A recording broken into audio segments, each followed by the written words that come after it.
Welcome, Wargamers, to the savage endings of Immortal Realms. Today, we are talking about the sixth and final book in the Dawnbringer series, the Hounds of Chaos, as requested by everyone under the sun, because most folks don't really want to buy it with the sword of Damocles that is 4th edition hanging above us. But all of that being said, Games Workshop sent me a copy, and I am so thankful to them for being able to share this exciting story, long after the publication of this book ends, all joking aside. We've seen our twin-tailed crusade set out, one from Akshi, one from Gioran, and today we are going to learn the final fates of these fledgling bastions, as well as the cities that sent them. Because if you remember, things weren't exactly fun in Hammerhall specifically. And we have a lot of ground to cover because if you have seen any of the previews for 4th edition, we know that Skaven are usurping and they've blown up parts of Akshi. So we have a lot of, getting from point A to point B, as it were. Now, really quickly before that, I have some news here. Games Workshop is taking a big chance and they are starting a beta affiliate program for content creators like me, specifically with their merch store. This is exciting. It's new for me. It's new for Games Workshop, and if you are considering buying anything from the GW merch store, please consider using the link that I have in my link tree down below. This not only gets you some sweet Warhammer merch, but also directly tells Games Workshop that you value my time, my content, and the work that I do. So please click on that link, see what they have to offer. If you don't see anything you like, don't worry about it, but if you do, just know that every single time you use that link, it goes directly to supporting me, my wife, our cats, the whole channel, and I could not be more thankful for each and every one of you. And thank you to Games Workshop for taking a chance on me. But on to the campaign itself. This book, like the others, starts with a summary of what's going on in both crusades. But as it's the last book in the series, this section of the book feels more like the end season of a show where there's a lot of flashbacks. They do a really actually very good 2-page summary of all the books that came before this. Just kind of hot dropping like the different enemies they faced, the locations they went to, like Fort Gardas and stuff. It was just a really compelling synopsis. But it doesn't really add any new insight, and so we're going to skip past that section of the book. I want to jump right into the Crusade stories themselves, and we're going to start this in Gioran. Certainly the side of the Crusade that I have been more interested in over the course of the series. The city here, founded by our campaign heroine Isilia Thorian, was named Verdigris.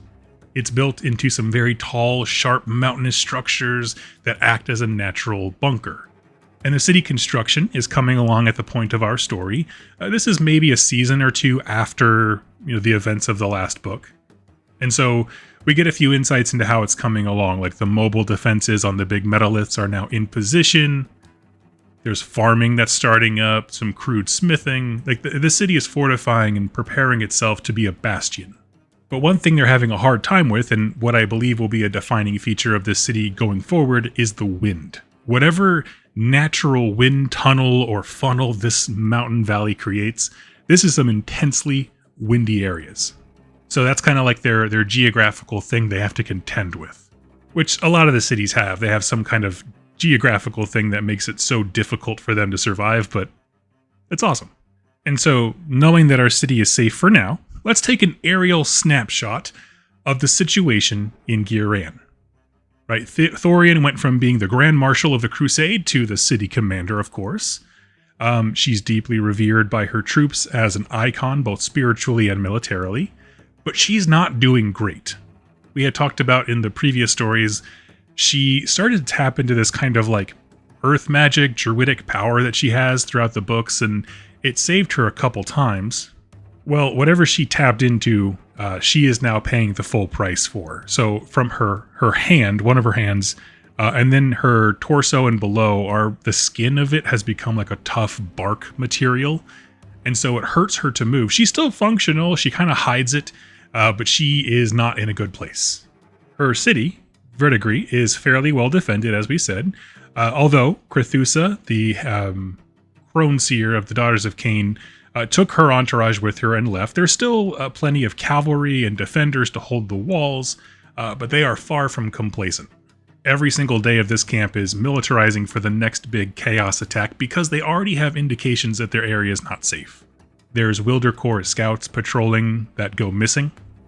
The woods are getting more and more dangerous just with animal attacks, unseasonal storms, and there is an overwhelming sense from all of the mystics and the seers within the city itself that there's a dark cloud moving their way. So like everyone's kind of sensing there's a calm right now, but something bad is coming our direction. And this in the story is where our perspective changes. Okay, we're going to pan over, if we're using the camera Michael Bay style, we're just going to do a quick flash pan over to a new character on the scene, Abraxia. Essentially, Archaon's chief of the Vanguard. She has been deployed to the area to bring this new city down low, and she has a team of Vanguard with her under her command to do so.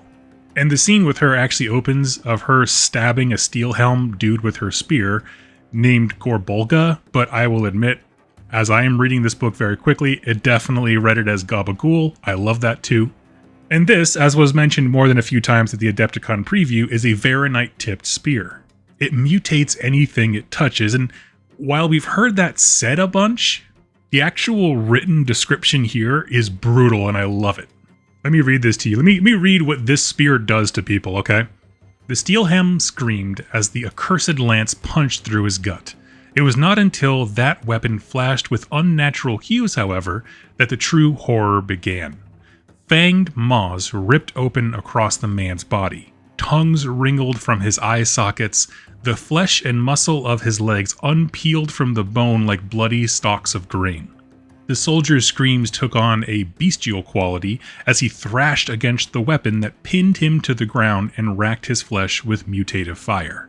Then, the spear was yanked free, and he was allowed to perish under the weight of his own defilement. Guys, we made a lot of jokes about Abraxia, but I'm going to say, I love her. But what's she doing here, okay? Well, Abraxia has orders to rouse the Dark Oath tribes from the region under her belt and use them as cannon fodder to build an army and attack the city of Verdigris.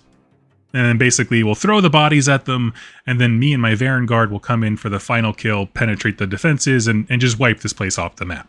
And so when Thorian is seeing that scouts are going missing and things seem uneasy, what she doesn't know is just outside of her view within the forest are some of the most powerful Chaos champions calling thousands to their banners regularly. And when I say thousands, what I'm talking about is, yes, there's Dark Oath tribes, but this is the Everchosen, and these are Varangard. They can take command of any other Chaos warband out there. They can walk up to a Khorne warband and be like, "You're following me, bro," and they will follow them. If for nothing else, you know that the Varangard's going to lead you to a good fight where you can please Khorne. And that goes for the same for all the Chaos gods. When the Everchosen's emissary comes to you, you say yes.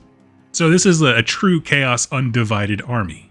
And they're all called upon through visions and seers and all this kind of stuff, just kind of brought together. It's a rabble, but it's a big, big rabble. And it's not long before the horizon of Thorian's forest is covered in war machines, dudes, and Varangard. They have like the big, I can't remember what they're called, not trebuchets, but the big towers that you put against the wall and then dudes can climb up inside of it, that kind of thing. Now, it's clear from the outset that they don't have the defenses necessary for this kind of an assault, right? They can handle Chaos warbands here and there, like the Slaneshi one they had to clear out to get this place, that kind of thing. But this is a different animal.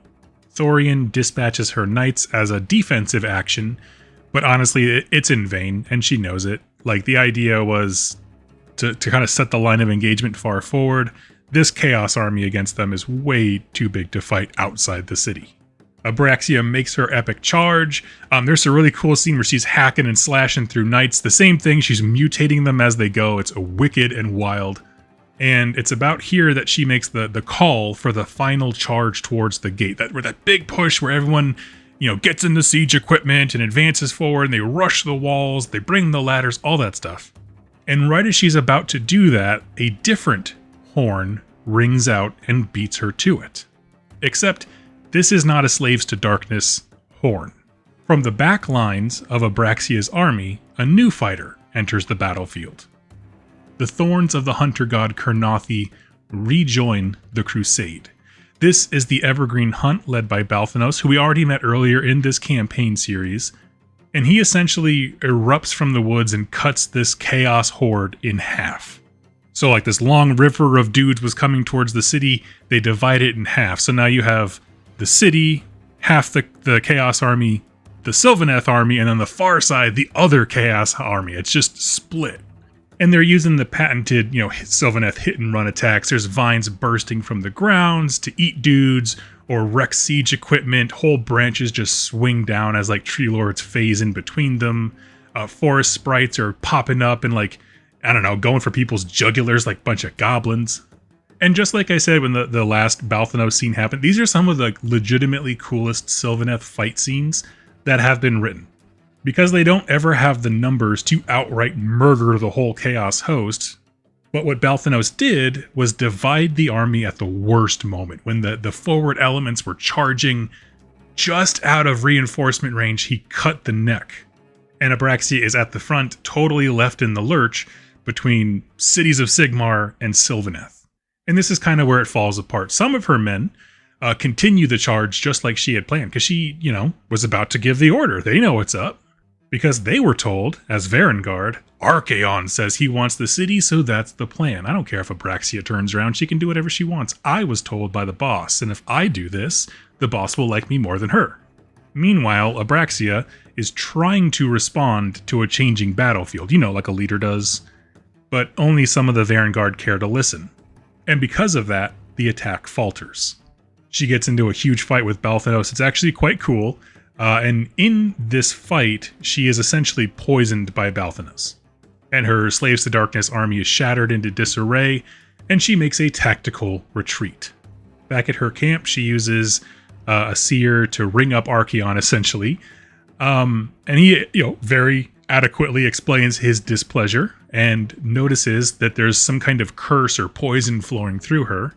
And it's kind of driving her crazy. She's beginning to have trouble distinguishing reality. For a second, I couldn't tell if they were trying to make it sound like a Flesh Eater Court type thing where her vision kind of fades between visions, but it's a little bit more like she just can't keep herself out of a dream.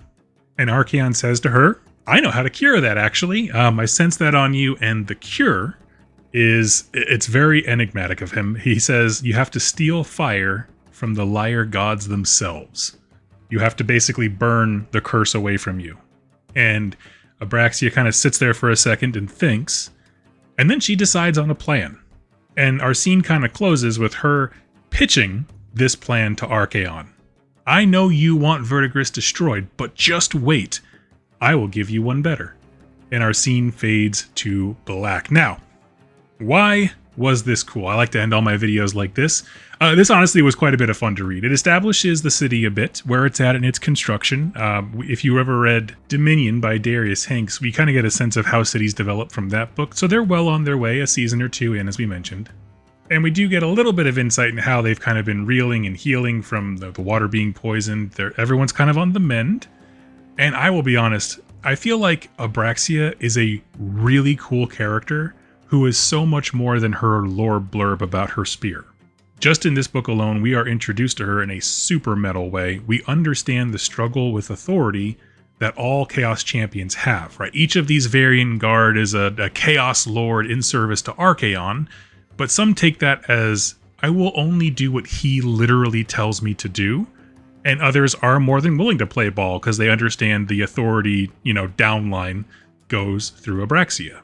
And leading this demented herd of cats into the jaws of hell cannot be easy. So I feel like they do a good job of establishing her character and why I like her. And we see her strive and fail. But she has a kind of resolve and cunning that makes her interesting, right? Yeah, she failed this, and she didn't try to hide that fact from Archaon, but instead, it's like, you can punish me, or I can give you one better. We'll talk about what that is tomorrow. Now, the other character here is Balthanos felt like a wild card, and until I thought more on this, because he is in the area. Obviously, he was there with the other Crusade book, and since he is the god of the hunt, he is going to be pointed at whatever is the biggest threat in Ghiran, which is not that far from him, and the kind of army that Abraxia is summoning is exactly that. So initially I was like, well, why not just have him stay with the Crusade the whole time? If he's just gonna pop back up. But honestly, even if he is just a wild pinball who's always hunting the biggest chaos thing in Ghiran, this is the biggest chaos thing in Ghiran at the moment of our story. So I was like, well, that's fair, I guess.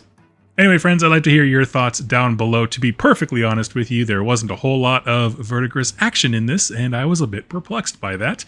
But I would love to hear your thoughts in the comments down below.